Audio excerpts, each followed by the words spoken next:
Alright guys, we're working on a 2000 Mercury Villager. This is the, where it go? Where is it? Oh, there we go. And it's the estate model. It's got bad brakes. All I just wanted to do was a brake job, and it turned into a nightmare. There's so much rust on this, as you can see. The rotors are all messed up. Yeah, really bad. Thank God the lug nuts came out because they were giving me a fight too. But anyway, I was able to get the top bolt for the caliper. It's right here. This was already cut by the previous mechanic. I guess it was seized in there at the last brake job.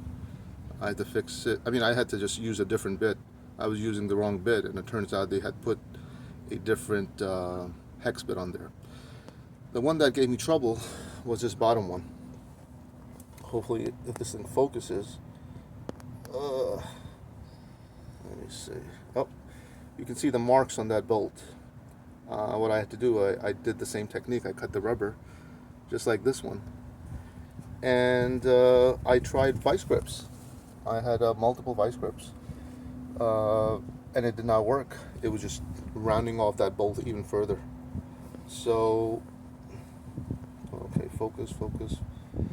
So, in a desperate attempt, because one side is done, the passenger side is already done, I had already fixed.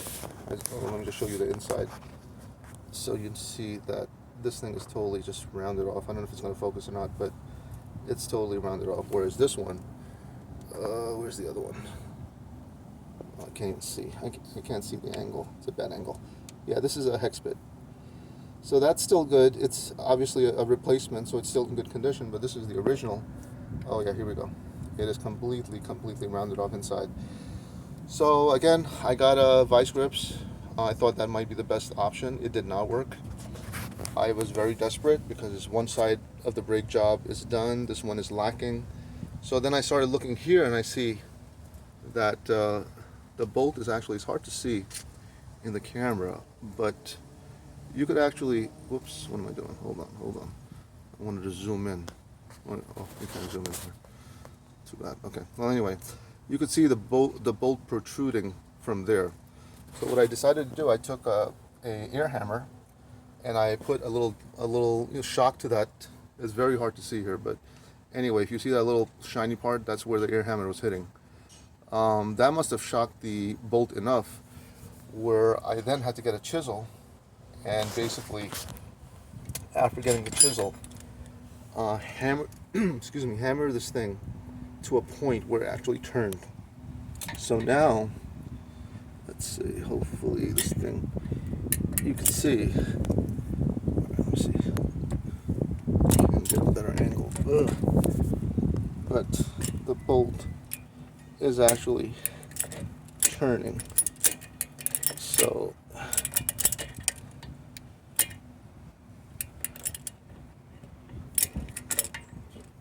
let me see. So let me just keep on working on this.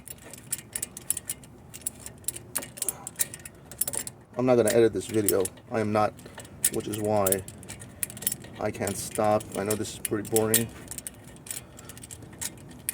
But, you want to hold this for a second? Can you just keep on holding it?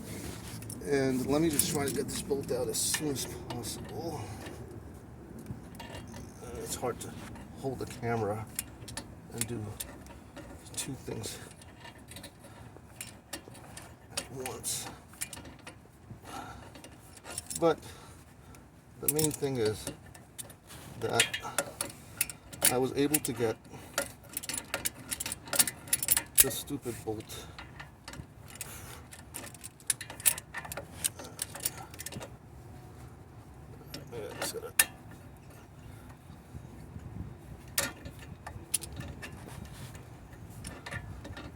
wait for it. Almost there. It looks pretty hard.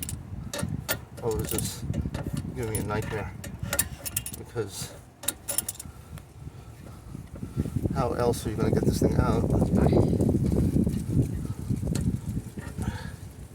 Okay, here we go. All right, so here you go. Here's the bike. You can see the marks where I use the what is that called? What is that called? I forget what it's called. What on earth is that called? Oh, a chisel. And these other marks are just the vice grips, just trying to get a bolt on it, a bite on it. But the bolt is not really corroded. It's a little corroded on the top, but it's just bad design. So anyway, hope if you're stuck in this position, it helps you, because this was a nightmare. This is the second day I'm working on it. And anyway, stop rambling. Hope this helps. Please like and subscribe.